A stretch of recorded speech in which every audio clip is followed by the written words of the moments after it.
Esto fue el podcast que le sigue la huella a tu salud. DNA Diagnóstica.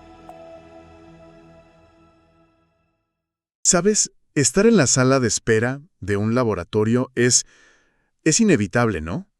Totalmente. Te pones a pensar en la química del cuerpo, en cómo todo está conectado, la energía, la salud, el ánimo. Y hasta las estaciones del año. Justo. Y eso nos lleva a nuestra exploración de hoy, el trastorno afectivo estacional. La pregunta que surge de nuestras fuentes es intrigante. Si el ánimo baja con el invierno, ¿no podríamos medir algo en la sangre y ya? Claro, una solución directa. Exacto. Así que vamos a analizar qué es este trastorno, qué tiene que ver la serotonina y por qué diagnosticarlo es más un trabajo de detective que de laboratorio. Muy bien, pues empecemos por lo básico. ¿Qué es exactamente el trastorno afectivo estacional? O TEA. Pues, a grandes rasgos, es un tipo de depresión que sigue un calendario muy puntual. Lo más común, entiendo, es que los síntomas llegan en otoño e invierno y se van con la primavera. Así es. Hablamos de una fatiga que no se quita, desinterés, un antojo de carbohidratos casi incontrolable. ¿Suena familiar? Es un patrón muy claro. Y es importante decir que no es solo sentirse un poco triste por el frío, ¿sabes? Claro. Es un cuadro clínico bien definido. Y la teoría principal, pues apunta a que la menor exposición a la luz solar es el detonante. Altera la química del cerebro. Ok. Pero aquí las fuentes mencionan algo que como que rompe el esquema. A ver. Resulta que existe un patrón inverso. Es mucho menos común, pero hay gente que siente todo esto, en primavera o verano. Eso sí parece súper contraintuitivo, ¿no? Totalmente. Y aunque se ha estudiado menos, se cree que puede ligarse a otras cosas. Quizá el exceso de calor, la humedad. O alergias, incluso. Ándale, alergias estacionales que también afectan la química cerebral. Pero en ambos casos, el hilo nos lleva casi siempre al mismo sospechoso. La serotonina. Ok, aquí es donde se pone interesante. Si la causa es la falta de luz y el efecto es en la serotonina, la pregunta es obvia, sobre todo para alguien esperando resultados aquí. La pregunta del millón. ¿Por qué no hacer una prueba de sangre para medir la serotonina y listo? Problema resuelto. Esa es la suposición lógica, claro. Pero la respuesta es... Compleja. Sí existen esos análisis de sangre. ¿Ah, sí? Sí, pero no se usan para diagnosticar el TAE. Y la razón es que más del 90% de la serotonina del cuerpo... ¿90%? Sí, más del 90%. Se produce en el intestino, no en el cerebro.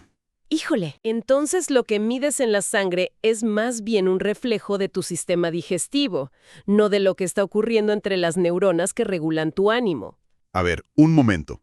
Si la serotonina en la sangre no sirve para esto y el problema está en el cerebro, entonces ¿cómo? ¿Cómo se llega a un diagnóstico? Pues... Me parece muy raro que, sabiendo que la serotonina es clave, el diagnóstico la ignore. ¿Por qué esa desconexión? Es que justo ahí está el punto central. El diagnóstico no es bioquímico, es clínico. Se basa en la historia del paciente, en la conversación, en identificar ese patrón que se repite año con año. O sea, es pura observación. Pura observación. Y la razón de esa desconexión que mencionas, ahí está el verdadero descubrimiento. No se trata de cuánta serotonina se produce en total. ¿Ah, no? No, sino de cuánto tiempo permanece activa en el cerebro. Ah, o sea, el problema no es la cantidad de serotonina, sino cómo el cerebro la gestiona. Exactamente. Y aquí está el hallazgo clave. Las personas con TAE de invierno suelen tener niveles más altos de una proteína, la transportadora de serotonina, o SERT. CERT. Pensemos en la SERT como una aspiradora demasiado eficiente. Ok, me gusta la analogía. En invierno, en estas personas, esa aspiradora se activa de más y ¡zas! Elimina la serotonina del espacio entre neuronas muy rápido, antes de que pueda hacer su trabajo. Claro, ahora sí todo tiene sentido. El problema no es que falte combustible, sino que el motor lo quema demasiado rápido.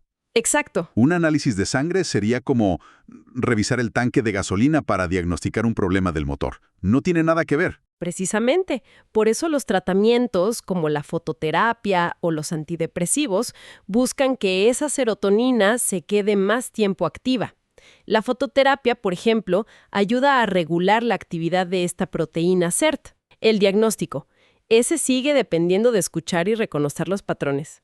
Entonces, para resumir, el trastorno afectivo estacional es una condición real, una depresión atada a las estaciones. Correcto. Su raíz está en cómo el cerebro regula la serotonina con esta proteína aspiradora, la SERT, y por eso su diagnóstico no sale de un laboratorio, sino de la observación cuidadosa de un patrón a lo largo del tiempo. Lo que, plantea una pregunta importante para reflexionar, ¿no? A ver, Si el diagnóstico de algo tan interno como el TAE depende de aprender a reconocer patrones sutiles a lo largo del tiempo, ¿qué otros patrones en nuestro bienestar físico y mental podríamos estar pasando por alto en el día a día, simplemente porque no existe una prueba de laboratorio para ellos? Pasamos cada vez más tiempo encerrados, bajo luz artificial, desconectados de los ciclos naturales de luz y oscuridad.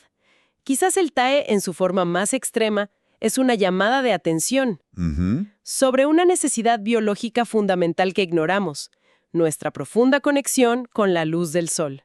Nos recuerda que, aunque vivamos en ciudades de concreto, nuestra biología sigue respondiendo al ritmo del planeta. y por eso su diagnóstico no sale de un laboratorio, sino de la observación cuidadosa de un patrón a lo largo del tiempo. Y hablando de la importancia de cuidar nuestra salud de manera integral, les recordamos que para estar al día con las promociones del laboratorio DNA Diagnóstica, pueden seguirlos en sus redes sociales. Para encontrar la sucursal más cercana, no duden en consultar su sitio web en www.dnadiagnostica.mx. Esto fue el podcast que le sigue la huella a tu salud. DNA Diagnóstica.